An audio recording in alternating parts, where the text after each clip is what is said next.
પણ અમને police station લઈ ગયા.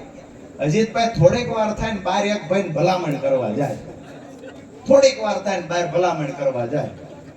એટલે મેં કીધું આ અજીતભાઈ કેમ સકરાવે ચડ્યા છે, પોલીસ સ્ટેશનમાં નિરાંતે બેહતા નથી. મને બીજાએ આવીને કીધું, ઈ કે હર્ષદભાઈ નહીં હતા, મને આવીને કીધું ઈ કે અજીતભાઈ ને હગાઈ નવી થઈ છે ને કઈને આવ્યા છે, આપણે આજ સાંજે ફરવા જવાનું છે. ચડી ગયા ગોટે. મને આવ્યા પૂછવા ક્યારે છૂટશું. મેં કીધું અમે નક્કી નહીં, ડોશી હાંડીએ ચડી ગઈ છે, અમે હાંડીઓ ઉપર એટલે ઘીરે કઈને આવેલા મૂળ, પણ પછી શરમમાં કઈ ન હોય કે ન્યા આવીને બેસી ગયા. ઓલા સાહેબે તો કીધું કે કેસ વ્યવસ્થિત રીતે કરવાનો છે ને હવે અઠવાડિયું અંદર રહીશું. પાછા બહાર જઈને સમાચાર મોકલાય એવા કે અઠવાડિયું આવીશ નહીં, કે રાજુભાઈના રવાડે ચડી ગયો છે.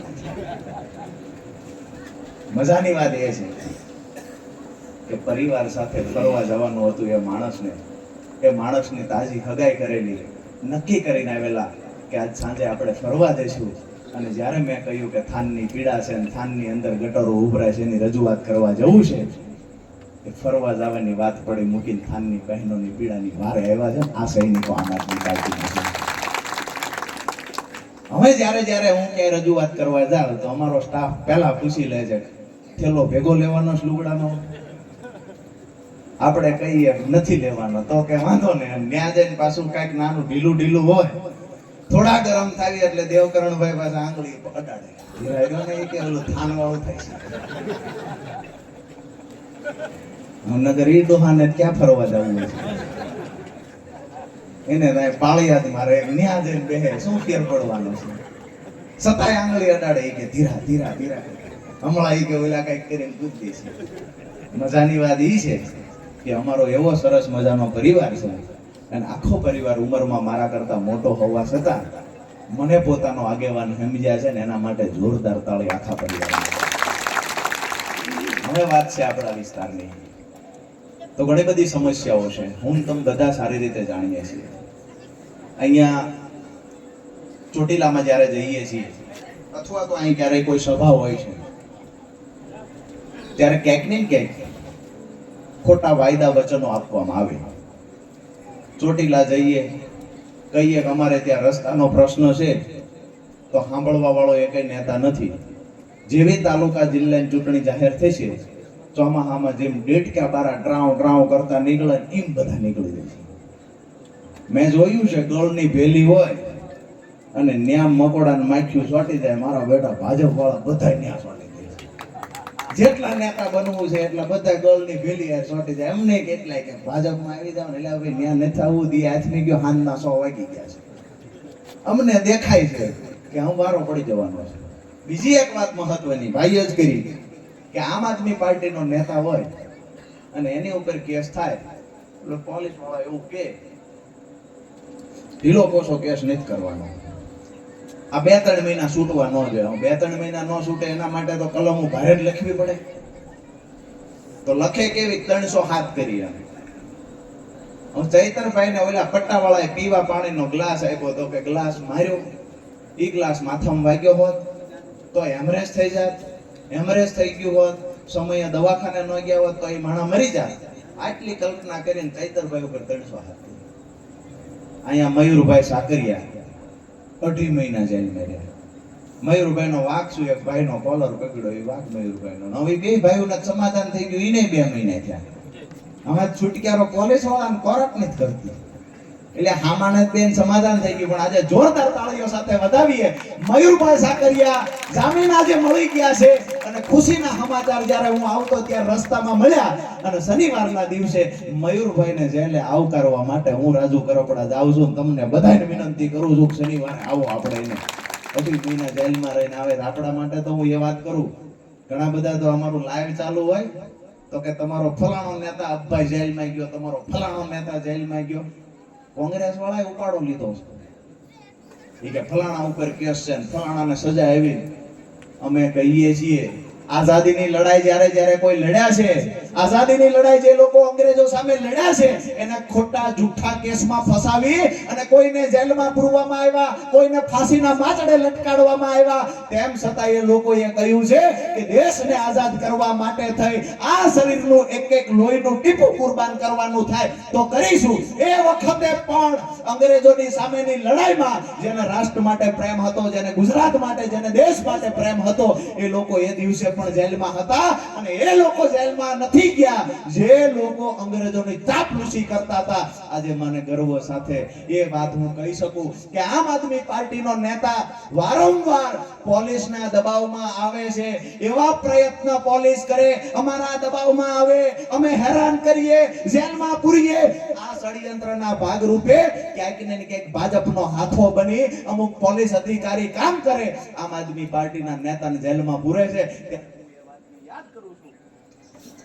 ત્યારે હું એ વાતને યાદ કરું છું કે રાષ્ટ્રને બચાવવા માટે આપણા પૂર્વજો જેથી અંગ્રેજોની સામે લડતા એને પણ જેલમાં જવું પડ્યું હતું.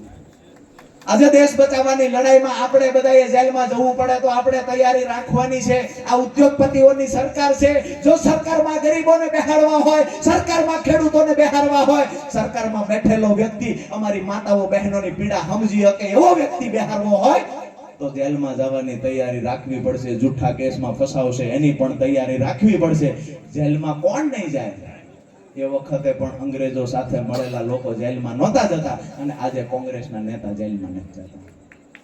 બહુ સમજવા જેવી વાત છે. કેસ થાય છે માત્ર આમ આદમી પાર્ટીના નેતા ઉપર શું કામ થાય છે? કોંગ્રેસના નેતા ઉપર ક્યારેય કેસ કેમ નથી થતો? ત્યાં સેટિંગ કરવામાં આવે છે, ખૂબ સેટિંગ હોય છે બધાયનું. અમે મોરબીમાં, હું ધીરુભાઈ ભુવાજી સભા કરવા ગયો મોરબીમાં, તો મને ત્યાંથી સમાચાર મળ્યા રાજાપરા સાહેબ કે જિલ્લા પંચાયતના સભ્ય ભાજપમાંથી બેન ચૂંટણા અને એના ઘરવાળા મોરબી જિલ્લા કોંગ્રેસના પ્રમુખ. ઠેઠ રહોડા સુધીનું ગઠબંધન, ઠેઠ રહોડા સુધી. ભાજપ કોંગ્રેસના ગઠબંધનની સામે આપણે મજબૂતાઈથી લડવાનું છે. હું પહેલા પણ કહેતો, આજે પણ કહું છું, 2017 થી જ્યારથી મને સમજણ આવી છે કે ગરીબો માટે લડવું છે, ખાસ કરીને ખેડૂતો માટે લડવું છે, ખેડૂતના ખેતર સુધી પાણી પહોંચે ને અમારો ખેડૂત દેણામાંથી બહાર નીકળે, આ સપનું રાજુ કરપડાએ 2017-18 માં જોયું છે. આ સપનું પૂરું કરવા માટે થઈ જેલમાં જવું પડે તો પણ તૈયારી છે, કેસ ઓઢવા પડે પણ તો પણ તૈયારી છે, અને ભ્રષ્ટ ભાજપના નેતા સામે ગમે એવડી તાકાતથી લડવું પડે, મારી તૈયારી છે. આ લડાઈમાં હું કૂદી પડ્યો છું. તમને બધાને હાથ જોડીને વિનંતી કરું છું, તમારો ભાઈ એકલો ન પડે. આવનાર સમયમાં ધ્યાન તમે રાખજો. જ્યારે જ્યારે જરૂર પડશે ત્યારે તમારા માટે થઈને ગમે એવડી લડાઈ લડવાની મારી તૈયારી છે. અને ભગવાનને પ્રાર્થના કરું, માં ડુંગરવાળીને મારી વાત પૂરી કરતા પહેલા પ્રાર્થના કરું, મારી બહેનોના જે આહુડા છે, મારી બહેનોની આંખમાં જે આહુડા આવ્યા છે, આ આંસુ ઓળખી હકવા માટે થઈ હું જેટલું પણ ભણ્યો છું કે હું એટલું ભણ્યો છું. બહેનોના આંસુને હું વાંચી શકું છું. ભાજપના નેતા અમારી બહેનના આંખોના આંસુને વાંચી નથી શકતા. અમારી બહેનોના આંખમાંથી પડેલા આંસુને લૂસવા માટે ભગવાન આપણને તાકાત શક્તિ આપે અને આવનાર સમયમાં આ વિસ્તારના દરેક ખેતર સુધી સિંચાઈનું પાણી પહોંચે, એના માટે દિવાળી પછી મજબૂતાઈથી આપણી લડાઈની શરૂઆત કરીએ છીએ. હું તમને વિનંતી કરું છું કે આવનાર સમયમાં આપણા બાળકોના ઉજળા ભવિષ્ય માટે થઈ આપણા દીકરાને કોઈના કારખાને મજૂરી ના કરવી પડે, સ્વમાનથી આપણો દીકરો જીવી શકે, સ્વમાનથી આપણો ખેડૂત જીવી શકે, એના માટે થઈ આવનાર સમયમાં રાજુ કરપડા આ સરકારની સામે લડાઈના શ્રી ગણેશ કરે છે. હું તમને વિનંતી કરું છું, મને સાથ સહકાર આપજો. દાવા સાથે કહીએ છીએ, જ્યાં સુધી પરિણામ નહીં મળે ત્યાં સુધી ભાજપની એ તાકાત નથી કે મારા અવાજને દબાવી શકે, ભાજપની એ તાકાત નથી કે મારા એક પણ આગળ વધેલા ડગલાને રોકી શકે. બસ વિનંતી એ કરું છું, વાહે નજર કરું ને ત્યારે હજારોની સંખ્યામાં મારા ખેડૂત માતાઓ બહેનો મારી ભેળા ઉભા રહેજો. ભાજપની જોઈ લઈએ તાકાત કેટલી છે. જોવાનો વખત આવી ગયો છે, માપવાનો વખત આવી ગયો છે, કોનામાં કેટલી તાકાત છે. એક બાજુ પૈસાદાર ભાજપ અને એક બાજુ ગુંડાઓ, એક બાજુ ઉદ્યોગપતિઓ છે, બીજી બાજુ મારા ખેડૂતો અને ગરીબો છે. મારી લડાઈ ખેડૂતો ગરીબો માટે થઈ અને આ ભાજપની સામે લડાઈ છે. જોવાનું એ છે કે જીત કોની થાય છે. મને ડુંગરવાળી પર ભરોસો છે, પરિણામ આવે તેથી જીત અમારા ખેડૂત અને ગરીબોની હશે. અમારા ઘરે તે દિવસે લાપસીના આંધણ મુકાશે, જે દિવસે ખેડૂતોના દેણા માફ થશે, દોસ્તો, આ સપનું પૂરું કરવા માટે થઈ અને જેવડી લડાઈ લડવાની થાય લડીશું. તમે બધા સાથ સહકાર આપજો. જેવી રીતે અહીંયા પ્રેમ આપવા માટે આપ સૌ રાતના 11 વાગે પણ હાજર રહ્યા છો.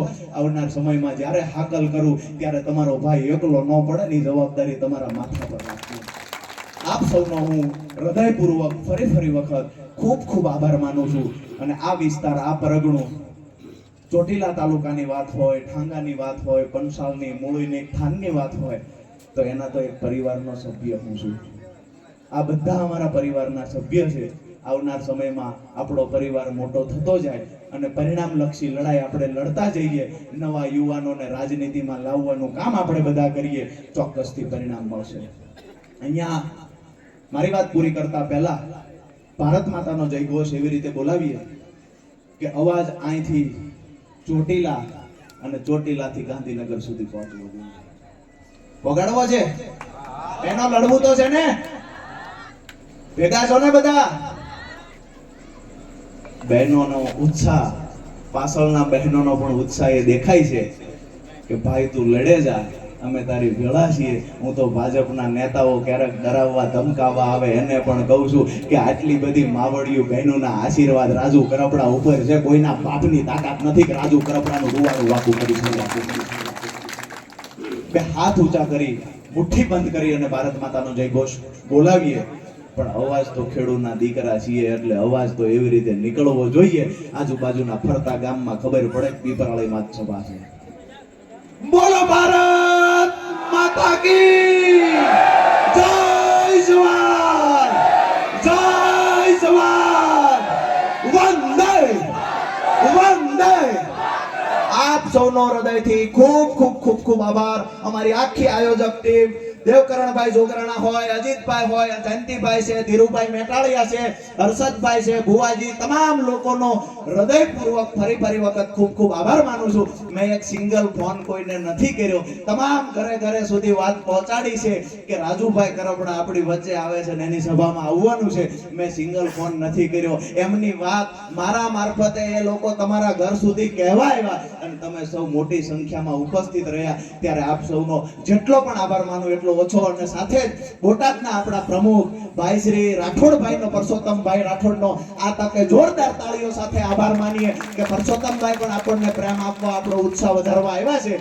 તમામ મહાનુભાવો અને આજ ખાસ કરીને ચોટીલામાંથી આપણી સાથે એક નવી ટીમ આવનાર સમયમાં જોડાઈ રહી છે. ખૂબ મજબૂત સંગઠન સાથે હર્ષદભાઈ ચોટીલામાં બધા આગળ વધીએ. જોરદાર તાળીઓ સાથે તમામ મિત્રોને વધાવીએ. ફરી વખત આપ સૌનો આપના ચરણોમાં વંદન સાથે, નતમસ્તક વંદન સાથે તમારા નાના ભાઈ રાજુ કરપડાના જાજાથી રામ રામ.